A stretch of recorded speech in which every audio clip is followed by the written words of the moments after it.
I never thought I'd hear those words from someone I once welcomed into my home like my own son. It was a cold Tuesday evening in November, the kind where the wind howls through the bare branches outside my kitchen window in suburban Chicago. I was standing there, my hands raw from scrubbing the counters, when Mike, my son-in-law, stormed in, his face twisted in that familiar scowl. I'd just asked him, quietly, if he could help fix the leaky faucet I'd been nagging about for weeks. He slammed his briefcase down, looked me dead in the eye, and snarled, "Just suck it up now, Eleanor. We're not your servants." The words hit like a slap, echoing in the empty room. My heart stuttered, and for a moment the world blurred, the steam from the kettle rising like my unshed tears. How had it come to this? A lifetime of giving, reduced to that cruel dismissal. But that moment, sharp as a knife's edge, cracked something open inside me. It was the beginning of the end, the spark that ignited my quiet rebellion. And as I tell you this, dear listener, know that it's not just my story. It's a warning wrapped in pain, a tale of love turned sour, and the fierce reclaiming of a soul too long silenced. Stick with me. By the end, you'll see how betrayal can forge unbreakable strength. The days blurred together after that, each one a quiet ritual in my little bungalow on Elm Street. I'd wake before dawn, the floorboards creaking under my slippers, cold as the frost-etching patterns on the window panes. The smell of fresh coffee brewing would fill the air, bitter and comforting, as I shuffled to the kitchen to prepare breakfast no one else would eat. Laundry was my morning companion, folding Sarah's old baby blankets I'd kept in the attic, the fabric soft and worn, carrying the faint scent of lavender detergent. I'd hang them on the line in the backyard, even in winter, watching the snowflakes settle like forgotten promises. Gardening came next, my knees aching as I knelt in the frozen soil, pruning the rose bushes I'd planted when Sarah was born. Their thorns pricked my fingers, drawing tiny beads of blood, a reminder that beauty often hides pain. Lunch was simple, slicing apples from the market, their crisp snap echoing in the silent house, or stirring soup on the stove, the steam warming my face while the radio played old jazz tunes, melancholic saxophones filling the void where laughter used to be. But oh, the memories, they flooded back unbidden during those chores, pulling me into the past like a gentle tide. I remembered the day Sarah came home from college, her eyes bright with dreams, and how I'd scraped together every penny from my widow's pension to pay her tuition. "Mom, you're my rock," she'd said then, hugging me tight, her hair smelling of cherry shampoo. I sold my late husband's watch, a gold heirloom with a scratched face, to cover her books that semester. And when she met Mike, that charming salesman with his easy smile, I opened my doors wide.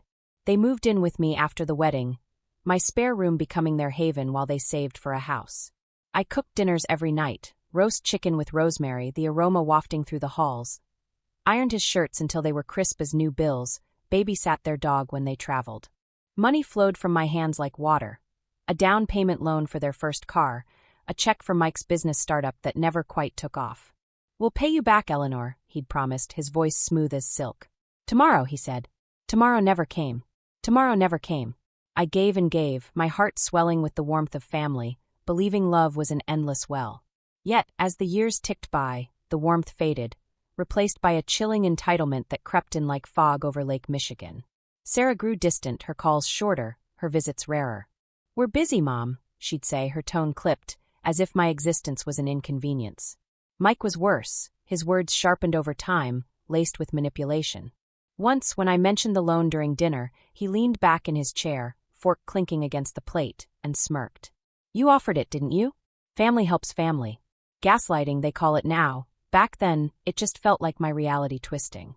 They'd forget my birthday, but expect me to host Thanksgiving, my table groaning under turkey and pies I'd baked from scratch, only for them to complain about the gravy being too salty.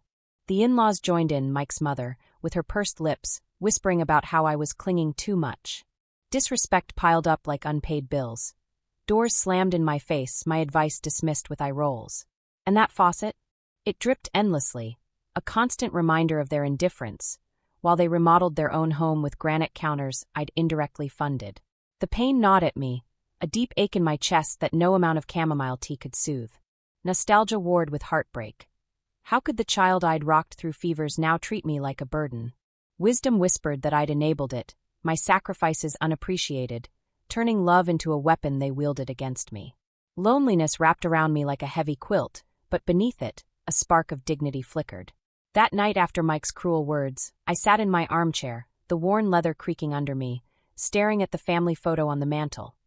A necklace I'd given Sarah on her wedding day glinting in the frame, symbolizing the love I'd poured out. It was broken now, that bond, like the porcelain bowl I'd dropped earlier, shards scattering across the tile floor. Enough, my mind echoed.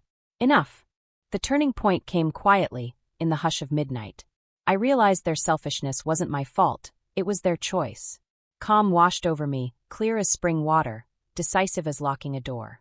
No more. Silent revenge unfolded in the days that followed, powerful in its subtlety. I called my lawyer, an old friend named Harold, and revised my will, removing Sarah and Mike entirely, leaving everything to a charity for abandoned elders. The papers rustled in my hands, crisp and final, as I signed. Next, I canceled the automatic transfers from my bank account, the little helps they'd come to expect. I changed the locks on my doors, the new keys cold and shiny in my palm, symbols of reclaimed control. My house, once their safety net, became my sanctuary again. I even packed up their forgotten belongings, Mike's old tools, Sarah's childhood toys, and shipped them without a note. These actions shocked even me, but they felt justified, a quiet justice for years of taken-for-granted love. The climax erupted 2 weeks later, on a stormy afternoon. Rain pelted the windows like accusations as Mike pounded on the door, Sarah trailing behind, her face pale. "What the hell, Eleanor?" he bellowed when I let them in, his voice booming over the thunder. "You cut off the money? Change the will? You're being dramatic. Suck it up and fix this." Sarah chimed in, tears streaking her makeup, blame shifting like always. "Mom, how could you? After all we've done, we need that support." Begging turned to gaslighting. "You're just lonely and bitter. Think of the family." I stood there, my back straight for the first time in years, the scent of fresh-baked cookies I'd made for myself wafting from the kitchen. A treat no longer shared. My response was short, cold, dignified. "You've taken enough. This is my piece now. Leave." Their anger flared, but I didn't waver, ushering them out into the downpour, the door clicking shut like a period at the end of a long sentence. In the resolution of it all, peace settled over me like a warm sunrise after an endless night.